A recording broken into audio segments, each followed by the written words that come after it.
তো ভিউয়ার্স, আজকে আরো একটি নতুন বিষয় নিয়ে হাজির হয়েছি আপনাদের সামনে। তো এখনো পর্যন্ত যারা আমার চ্যানেলে নতুন হয়ে আছেন, সাবস্ক্রাইব করে সঙ্গে থাকুন। তো আজকে যে বিষয়টি নিয়ে আলোচনা করব সেটা হচ্ছে ডাটা এন্ট্রি জবের বিষয় নিয়ে। তো ইউএইতে ডাটা এন্ট্রি জব কিরকম পাওয়া যায়, এর চাহিদা কিরকম, ডিমান্ড কত, স্যালারি কত, সব বিষয়ে আপনাদেরকে আজকে স্টেপ বাই স্টেপ বলবো। তো আপনারা ইউএইতে বর্তমানে যারা ইনসাইড ইউএইতে আছেন, হয়তো আপনি অন্য কোনো চাকরি করতেছেন বা অফিস ক্লার্ক, কম্পিউটার অপারেটর বা আদার্স কোনো পোস্টে আপনি চাকরি করতেছেন, বাট আপনি চেঞ্জ করে আপনি ডাটা এন্ট্রিতে মুভ করতে চাচ্ছেন, তাহলে এই ভিডিওটি আপনার জন্য। তো কথা না বাড়িয়ে আজকের মূল ভিডিওতে আসা যাক।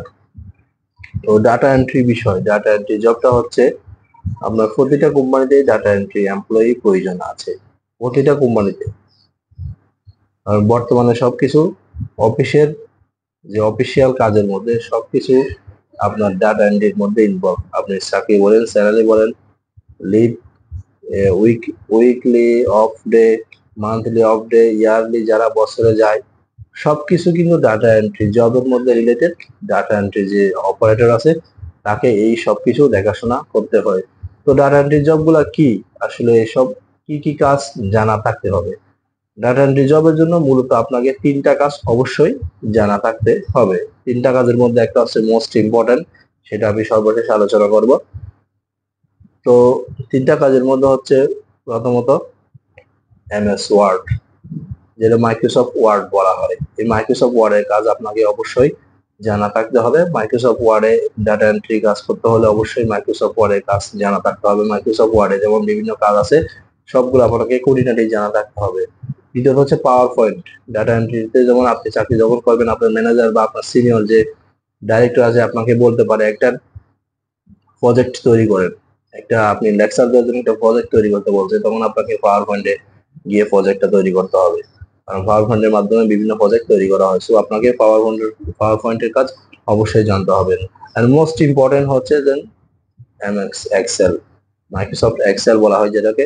Very very important for this data entry job, this Excel খুবই খুবই গুরুত্বপূর্ণ ডাটা এন্ট্রির জন্য।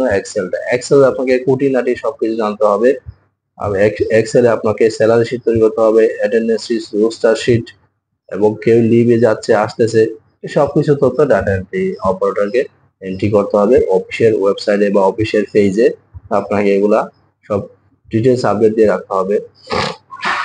সেজন্য আপনাদেরকে যারা ডাটা এন্ট্রি জব করতে চাচ্ছেন বা করতে আগ্রহী, আপনাদেরকে এক্সেল এর কাজটা এ টু জেড সবকিছু এভরিথিং জানা থাকতে হবে, তাহলে আপনি ডাটা এন্ট্রিতে কাজ করতে পারবেন।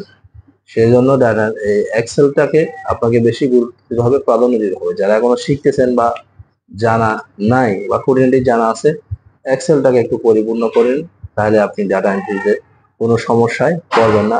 ইজিলি আপনি চাকরি করতে পারবেন। এরপরে আপনার সুবিধা যেগুলো হচ্ছে, ডাটা এন্ট্রিতে যারা চাকরি করে বিশেষ করে তাদের ডিউটি হয় 8 ঘন্টা, 8 থেকে 10 ঘন্টা এরকম হয়ে থাকে, ম্যাক্সিমাম 8 ঘন্টা হয়ে থাকে। অফিসিয়াল জব, আপনি ইনসাইডে কাজ করবেন। সপ্তাহে থাকবে 2 দিন ছুটি ইউএইতে, ভালো স্যালারি, 2 থেকে 2,500, অনেক অনেক অনেক কোম্পানি 3 থেকে 4 হাজার স্যালারিও দিয়ে থাকে। তো এছাড়াও আপনাকে অ্যাকোমোডেশন, ট্রান্সপোর্টেশন কোম্পানি দিয়ে থাকবেন, 2 বছর পর পর আপনাকে টিকে দিয়ে থাকবে। এই হচ্ছে ডাটা এন্ট্রির সুযোগ সুবিধা। তো যারা এখনো ডাটা এন্ট্রি চাকরিতে ঢুকতে চাচ্ছেন বা করতে চাচ্ছেন, তারা অবশ্যই, বিশেষ করে আপনাদেরকে বলবো এক্সেল এর কাজটা একটু ভালো করে কমপ্লিট করবেন। এক্সেল কাজটা যদি আপনি এ টু জেড সবকিছু জানেন, তাহলে ডাটা এন্ট্রির জন্য আপনি একদম পারফেক্ট। তো ধন্যবাদ বন্ধু, আজকে এতটুকুই। আগামীতে নতুন একটা ভিডিও নিয়ে হাজির হবো ইনশাল্লাহ আপনাদের সাথে। বাই।